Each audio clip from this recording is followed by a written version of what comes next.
श्री हरिवंश महाराज जी, आपके चरणों में कोटि कोटि प्रणाम। महाराज जी, पिछले 2 सालों से आपके द्वारा बताए गए मार्ग पर चलने का प्रयास कर रहा हूँ।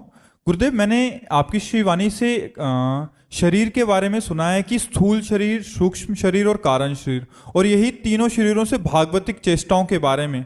तो महाराज जी, भागवतिक चेष्टा कैसे करें? भागवतिक चेष्टा हो रही है कैसे समझें? और भागवतिक चेष्टा हो रही है पर स्वीकृति कैसे आए और स्वीकृति को दृढ़ कैसे करें?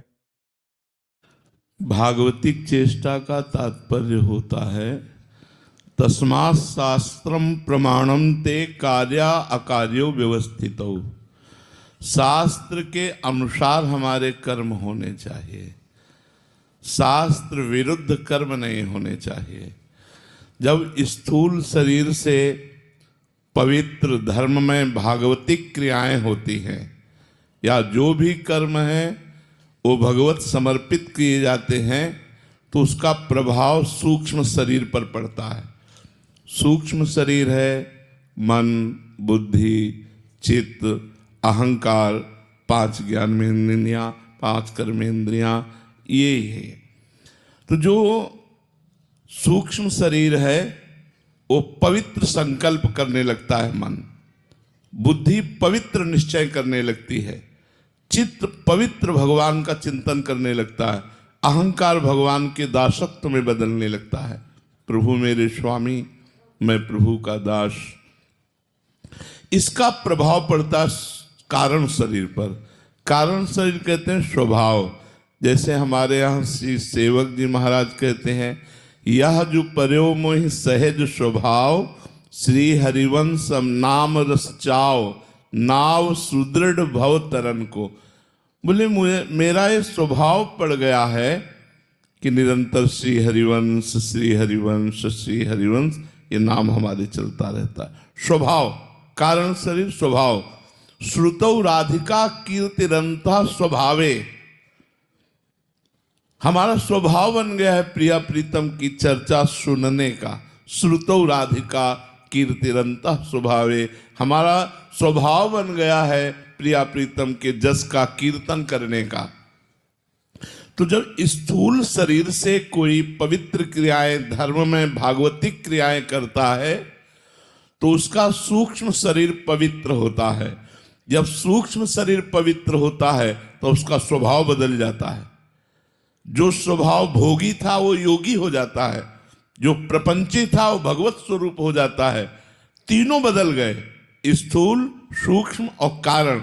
और जहां तीनों पवित्र हुए, तो जैसे साफ दर्पण में अपना प्रतिबिंब साफ दिखाई देता है, ऐसे स्वच्छ अंतःकरण में, पवित्र बुद्धि में ज्ञान का प्रादुर्भाव होता है और वो अपने स्वरूप को देखता है कि मैं इन तीनों शरीरों से अलग हूं, स्थूल, सूक्ष्म और कारण, और वो जीवन मुक्त महापुरुष हो जाता है।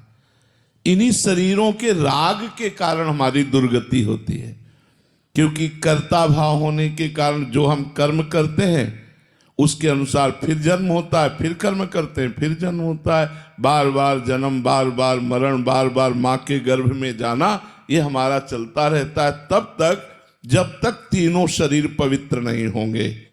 स्थूल, सूक्ष्म और कारण तीनों का राग नहीं त्याग देते, तब तक हमारा ये आवागमन चलता रहेगा।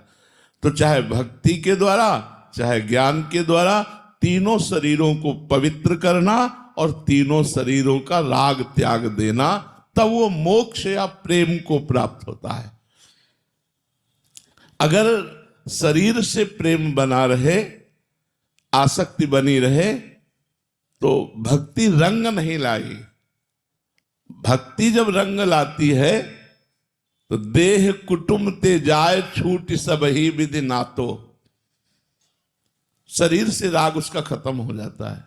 शरीर सुख में है या दुख में, उसके भगवत चिंतन पर कोई फर्क नहीं पड़ता। और यदि शरीर में राग है तो दुख पड़ते ही भगवान का विस्मरण होने लगता है, वो पीड़ा, वो चिंता, वो शोक ग्रसित हो जाता है। इसलिए तीनों शरीरों का राग भगवान की कृपा से नष्ट होता है।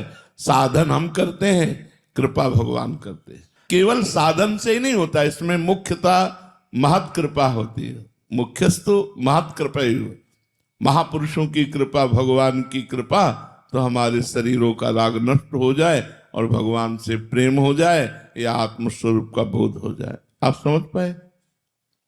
मनोज जी,